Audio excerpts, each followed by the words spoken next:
இங்க 2 பேரு சிங்கத்தோட சிலைக்கு பக்கத்துல நின்னுக்கிட்டு எதாச்சியா அது கால்ல கை வைக்கிறாங்க. வச்ச அடுத்த செகண்டே பார்த்தா அந்த சிலைக்கு உயிர் வந்துருது. பார்த்து பயந்தடிச்சிட்டு அங்க இருக்க எல்லாருமே ஓட ஆரம்பிக்கிறாங்க. இப்ப அந்த சிங்கம் என்ன பண்ணுதுன்னா அது உட்காந்துருந்த பிளாட்ஃபார்ம்ல இருந்து அப்படியே கீழே எகிரி குதிச்சு அப்படியே அந்த நபரை அட்டாக் பண்ண வருது.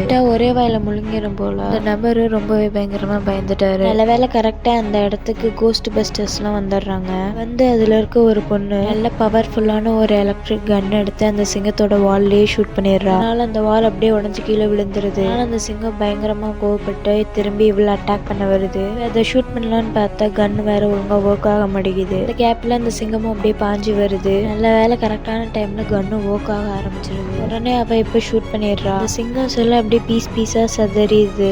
இப்போ என்ன ஆகுதுன்னா அந்த சிங்கம் சிலைக்குள்ள இருந்த கோஸ்ட் அப்படியே வெளியே தப்பிச்சு போகலான்னு பாக்குது. இப்போ இவங்க என்ன பண்றாங்கன்னா கார் எடுத்துக்கிட்டு அப்படியே பின்னாடி போய் அந்த எலக்ட்ரிக் கன்ல ஷூட் பண்ணி அதோட வாலை பிடிச்சிடறாங்க.